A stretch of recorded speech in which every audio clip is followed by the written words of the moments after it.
having some microphone issues earlier today, so I'm just going to stay put right here today. Well, following TCU's Rose Bowl victory, I'm starting to feel like I've been a little hard on folks from Wisconsin. First of all, my Horned Frogs beat those Badgers right back to the Midwest. And now I've just about decided I think I'm going to go for the Pittsburgh Steelers in the Super Bowl, maybe against my better judgment, but for two reasons. One, Pastor there's a clap there. Pastor Phil is going for the Green Bay Packers, and sometimes it's fun to go against him. Oh, there he is. The other reason is, what's my other reason? It's call and response sermon time. The other reason is the Steelers are hosting in Fort Worth, and they're practicing at Texas Christian University. That's clearly the better choice between the two towns in the Metroplex. So I feel like I need to throw people from Wisconsin a bone. I mean, Jesus did. I remember in that great comedy, The Life of Brian, where Jesus is speaking on top of the hill, and the two guys at the bottom can't quite overhear what Jesus is saying, and they say, "What did he say?" The other one turned to him and said, "I think he said, 'Blessed are the cheese makers.'" So blessed are those cheese makers. I feel a little better. A little better. But this Sermon on the Mount, these Beatitudes that Jesus is speaking, what they mean is this is what the kingdom is about. Throughout the verses in Matthew, Jesus is traveling the countryside, and people are attracted to him.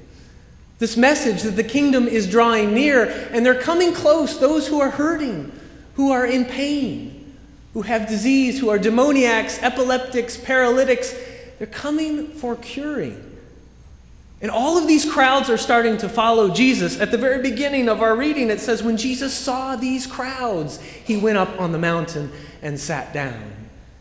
And I think when Jesus is speaking, he cannot be just speaking to the disciples. He must be speaking to this crowd of people who are gathered there around him, speaking to this whole community of God, saying this is what the kingdom is about. And I think his message, I'm sure, challenged the disciples and their picture of God. They've just decided, it couldn't have been 10 verses before, where they say they're going to leave everything. They're going to follow this Jesus. They're going to be fishers for people. And then suddenly Jesus sits them down and says, okay guys, here are the people who are going to be on your team. Blessed are the poor in spirit. Blessed are the meek, those who mourn, those who hunger and thirst for wholeness. I'm sure that was not what they were expecting to hear at that moment. But it challenges, I think, our picture of God as well. What God is about, because we don't look at the picture or an image of poor, mourning, grieving, hungry, or thirsty and say, that's the picture of blessing. That challenges our picture of the way things are. But Christ is saying, this is what the kingdom is about. That the transformation of the kingdom has already begun. This kingdom drawing near. And we find ourselves right there in that crowd, huddled close to Jesus, because sometimes we're the ones who are hurting or grieving in our life. Sometimes we are the ones longing for some sense of power, trying to right what's wrong in this world. Sometimes we're like the second half of what Jesus says, where we try to live into that kingdom, whether we try to be merciful, or maybe we show a passion for God, or try to be a peacemaker. And even in that moment, ironically, even those, like Micah says, that do justice, love kindness, and walk humbly, even those end up grieving from time to time. Because we follow in the footsteps of Christ, one who tried to bring justice to the world, yet his life ended in the most unjust way. And so we, as a community, are gathered there, at the bottom of that mountain, listening to Jesus' words, longing to be blessed, longing for the promise of this kingdom. We find ourselves there. And when we step out to do the work of the kingdom, guess what? We find out it's too big. Because no one person can follow all of these teaching that Jesus lays out. In fact, Jesus' teaching teaches us to depend solely on God and also to depend on one another, to depend on the community around Christ, because in the community comes the kingdom blessing. Christ's words, they aren't directed at just one person, nor are they just directed at 12 disciples, but they're directed at that entire community that's gathered around Christ at that place. The words are really a description of the life of people that are gathered around Christ and the cross. This cross, which is foolishness to some, which makes no sense to those who are gathered close, is the power of God.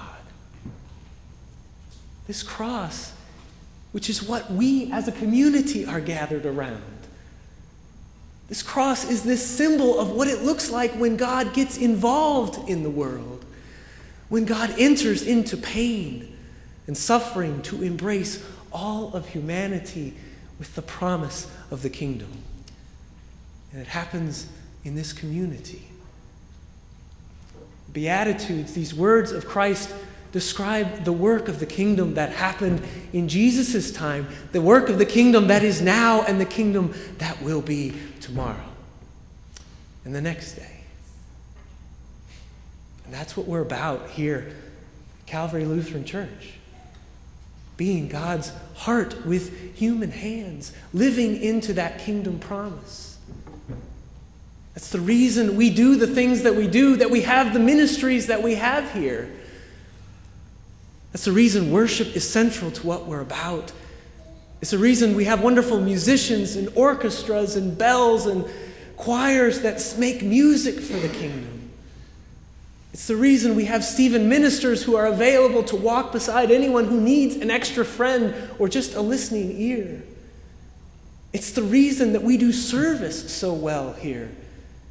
It's the reason we feed the hungry, whether it be here on Wednesday night, whether it be responding to the need food pantry shelves, which you see in the hallways, overflowing baskets, whether we help volunteer with Presbyterian night shelter or room at the inn. It's the reason we do these things. It's the reason we have wonderfully faithful Sunday school teachers who train up children to be workers in the kingdom. Did you know that our youngest Sunday school children make cards for veterans?